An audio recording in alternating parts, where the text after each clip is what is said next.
Dear viewers, welcome to my next episode of Manitowoc History Review. I am exploring a series of new videos entitled Gone But Not Forgotten. This series will explore buildings that once were prominent structures and landmarks to the growing city. They might have been businesses, schools, government facilities, or even private homes.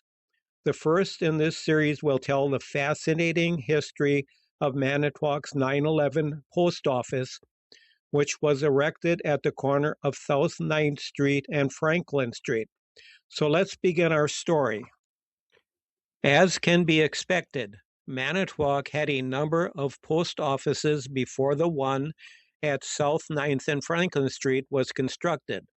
The first was in 1853 and located on Franklin Street. It remained there until 1880 when it was moved to 112 South 8th Street.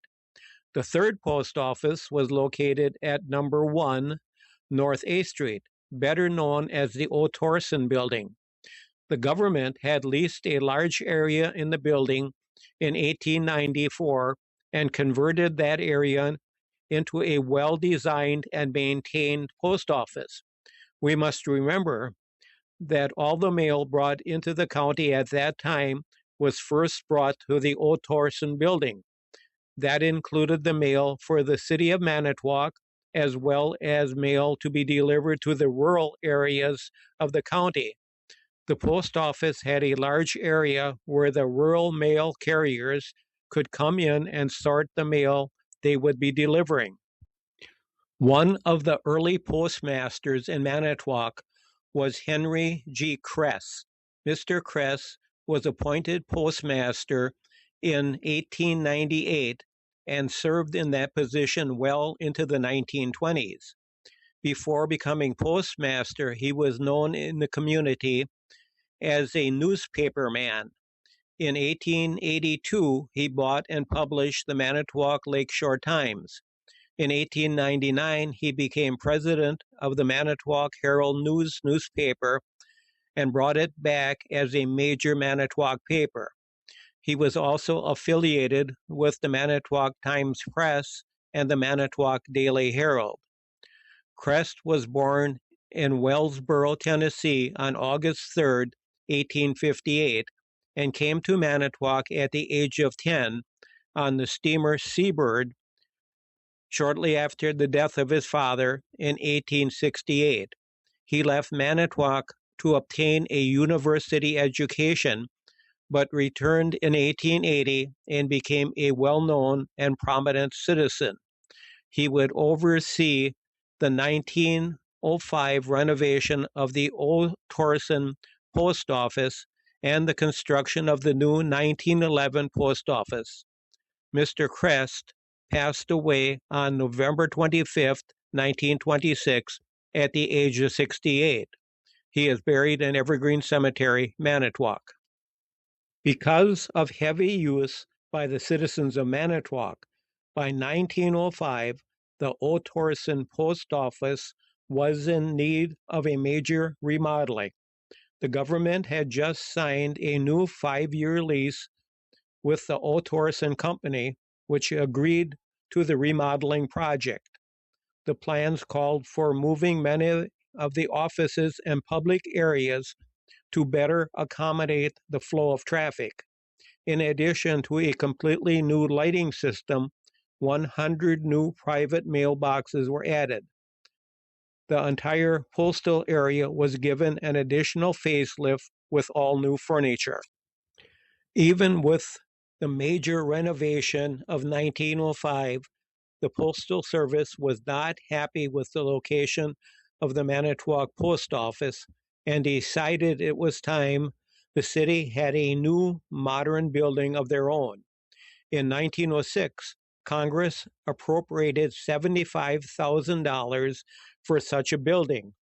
By 1907, government officials were in Manitowoc looking for sites on which to build the new post office. They encouraged landowners in the city to offer their property for sale to the government for the new post office. The only two things they required were that the property had to have frontage on two streets, or in simple terms, the property must be a corner lot. The second requirement was that the property must be near a train station, as all the mail delivered to Manitowoc was brought in by train. The government received 32 offers for the sale of land. In February 1907, a Mr. Frederick Rickert, a special Treasury agent from Washington, D.C., was in town to inspect the lots for sale and selected the best of these lots for the new post office. It took a full year for the government to make a final decision. The site chosen for the post office was a lot at the corner of South 9th and Franklin Street, and owned by a Mr. Schmidt of the city. The amount paid for the lot was not disclosed. It would take an additional 2 years, November 1st, 1909, before the government got around to awarding contracts for construction of the new post office. That contract was awarded to the Majestic Construction Company of Milwaukee, which was low bidder at $72,390, with the requirement that the building must be completely done by December 1st, 1910. Owners of the Majestic Construction Company stated they had a force of men already at work cutting stone over the winter so that construction could begin in early spring. Construction of the new post office began in early January 1910 with the excavation of the property for the future basement. A feature of the new building was a watch room. It appears the federal government did not have complete trust in their employees, for a watch room is a hidden area within the building where federal inspectors could view employees as they worked. The watch room in Manitowoc's new post office was basically a tunnel that ran the length of the building and had loopholes every few feet to allow viewing of the entire work floor. The loopholes were covered with lattice work so employees could not see when federal inspectors were viewing their work. The watch room was not exclusive to the new Manitowoc building, as almost all federal buildings built during that period of time included some type of watch room. Work on the new building continued into the spring of 1910, but, as often happens, it was determined by the Majestic Construction Company that the cost of the building was going to run over budget. This may have been because of the changes to the floor plan by the federal government may have added additional construction costs. Because of these changes, Congress did not hesitate to add an additional $20,000 to the project. Congress also included an additional $6,582 for new furniture in the post office. Work on the building continued into 1910, and on January 23, 1911, Mr. D.C. Troughton, government superintendent of public buildings, was in town to determine why the building had not been completed on schedule. The Majestic Construction Company claimed it was because of the changes made by the government. Mr. Troughton, putting pressure on the construction company, promised the city of Manitowoc that the building would be ready for occupancy by March 1st and declared that this will be even if it's necessary to work day and night crews on the job. Of course, that didn't happen. The necessary material for the completion of the project did not arrive until the middle of April. These materials were the marble for the floors and walls in the lobby, wainscoting for the office area, and a large revolving door which was to be placed at the head of the lobby. Finally, by May 1911, the majority of the work had been completed and the new post office opened for business. Even with that, the government was still accepting bids for a set of 4 awnings, which were needed for the windows on the east side of the building.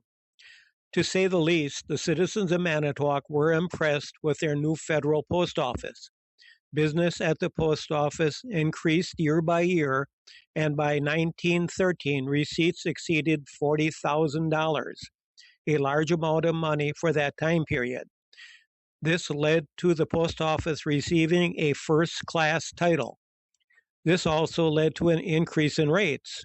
Persons renting boxes at the post office had the rent of a small box increased from $1 to $1.50, and a large box from $1.50 to $2. In fact, business was so good that by 1917, Congress authorized an addition to the west side of the building.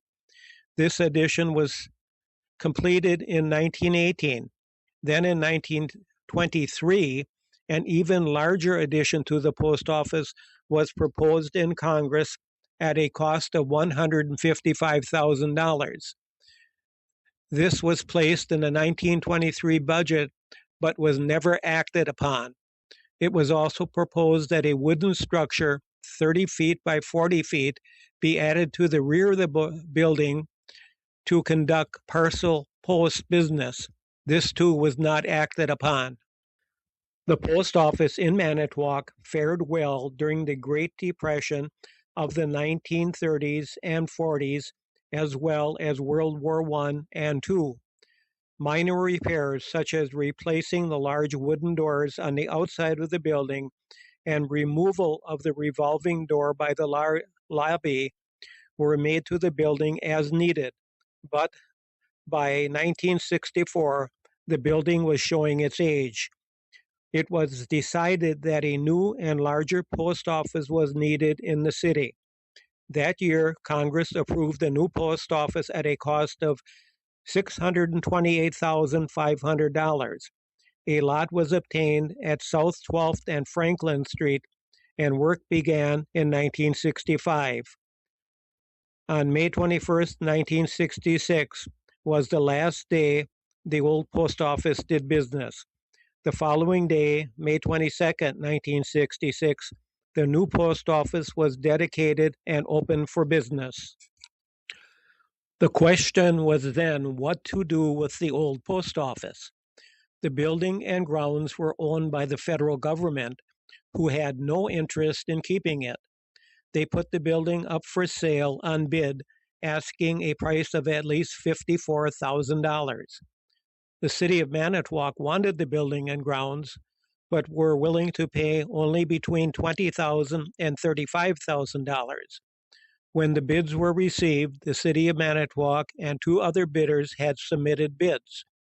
The city of Manitowoc was the high bidder at $35,501. The federal government accepted the bid and turned the property over to the city. Once again, the question was what to do with the building. Several suggestions were investigated. These included turning the building into a senior citizen center or even possibly a youth center. It was estimated that remodeling the building for these purposes would cost the city around $50,000. For the next 2 years, the building sat empty, waiting for a decision on its fate. Then, on June 18, 1968, the Manitowoc City Council voted to demolish the building and turn the property into a parking lot, which was badly needed by the city. The demolition work began on August 1st, 1968, and was performed by the Madison Moving and Wrecking Corporation. The demolition took 2 weeks to complete and cost the city $13,000. An interesting side note to the demolition was that as they were taking down the walls, a bundle of letters dated 1917 were found stuffed between the walls. It was unknown if an employee had placed them there or if they had fallen between the walls during the 1917 building addition. After the building was down, the basement was filled in and the entire area blacktopped. Parking meters were placed in the lot, 5 cents for 1 hour or 10 cents for 2 hours. The lot where the post office sat remains a parking lot to this day. It's difficult to say if this beautiful building that once was a landmark in the city of Manitowoc should have been saved for future generations. We know that not all buildings built in the early history of Manitowoc can be saved, but maybe, just maybe, this one should have been. I want to thank you for viewing the latest episode in Manitowoc History Review. I hope you enjoyed it. Be sure to check out my other videos on Manitowoc History Review. Once again, thank you for watching.